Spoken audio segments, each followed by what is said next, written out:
Damoh collector ने दी SIR की जानकारी। कलेक्टर ने कहा, दमोह में 91% मैपिंग का काम हो चुका। अभी आज दोपहर 2 बजे तक की स्थिति में दमोह जिले का काम 91.4% से अधिक हो गया। मतलब हम 91% क्रॉस कर गए और आई थिंक शाम को 4 या 6 बजे तक ये 92% पे पहुंच जाएगा पूरा ओवरऑल जिला। और हमारे 2 सब डिवीज़न जो हैं हटा और जबेरा, ये 95% क्रॉस कर गए और पथरिया जो है हमारा 91% क्रॉस कर गया। इस प्रकार हमारे 3 विधानसभाएं जो हैं वो 90% से अधिक ऑलरेडी हो चुकी और हमारी दमोह विधानसभा जो है वो लगभग 84% पे अभी पहुंच चुकी है, जो कि शाम तक 85% क्रॉस कर लेगी। तो इस प्रकार से तेज गति से और समय सीमा में जो हमारी आयोग की गाइडलाइन है उसके अनुसार हम लोग काम कर रहे हैं। शुद्धिकरण का ध्यान रख रहे हैं सर, क्योंकि अभी बहुत ज़्यादा मैपिंग होना बाकी है, जैसे आपने बताया 91% और कितना अभी काम इसमें हो रहा है? देखिए, ये अभी हमारे पास लगभग 6.5 दिन बचा है कुल मिलाकर के। यदि 4 दिसंबर तक की स्थिति देखें तो इन दिनों में हमारा उद्देश्य ये है कि मतदाता सूची अधिक से अधिक इसकी शुद्धता हम बना सकें, ताकि कोई भी अपात्र व्यक्ति का नाम न जुड़े और किसी भी पात्र व्यक्ति का नाम न कटे। तो जितनी हमारी मैपिंग हो रही है, मैपिंग जो है हमारे लिए बहुत इंपॉर्टेंट है कि वो मैपिंग ढंग से हो जाए।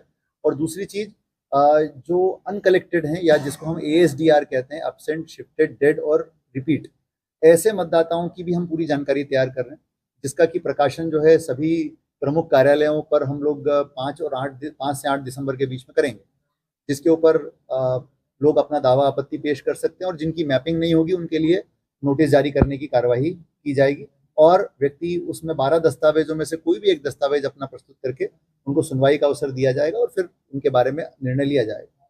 तो कुल मिलाकर के ये मैपिंग की कार्यवाही, और जिनकी मैपिंग नहीं हो पा रही है, या तो वो यदि डेड हैं या वो शिफ्टेड हैं, वो एब्सेंट हैं या वो रिपीटेड मतदाता हैं, तो उस कैटेगरी में उनका चिन्हांकन होगा। और जो इन दोनों कैटेगरी में नहीं आता है वो फिर फाइनली नो मैपिंग की कैटेगरी में जाएगा, जिनको कि हम नोटिस जारी करेंगे। नाम किसी का नहीं कटेगा मतदाता सूची से, नोटिस जारी करके 3 बार उनको सुनवाई का अवसर दिया जाएगा। फेसबुक लाइव कोई बढ़ाएगी? हमने 2 व्यवस्थाएं की हैं जो मैं सबके लिए बताना चाहता हूं कि एक तो आज से, कल भी हमारा फेसबुक लाइव हुआ था और आज से लेकर के 4 दिसंबर तक 7 दिन डेली बेसिस पे फेसबुक लाइव होगा शाम को 6 बजे, जिसमें मैं और हमारे मास्टर ट्रेनर सारे बैठेंगे और जनता जो मतदाता हैं हमारे, उनकी समस्याओं का हम निराकरण करेंगे, उनकी जिज्ञासाओं का समाधान करेंगे।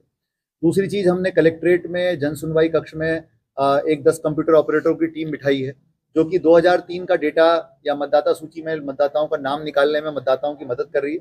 वहाँ पर एक मास्टर ट्रेनर भी रहेंगे, जो कि और कोई भी जिज्ञासा है लोगों की तो वो उनसे आकर के बिल्कुल पूछ सकते हैं। तो ये 2 व्यवस्थाएं की है। तीसरी चीज़, जहाँ आवश्यकता है वहाँ पर हम लोग लगातार शिविरों का आयोजन भी कर रहे हैं और उन शिविरों में हमारे जनप्रतिनिधिगण और हमारे बीएलएज और हमारे स्थानीय स्वयंसेवक सभी लोग उसमें मिलकर के काम कर रहे हैं, ताकि अधिक से अधिक मतदाताओं की सही तरीके से मैपिंग सुनिश्चित हो जाए।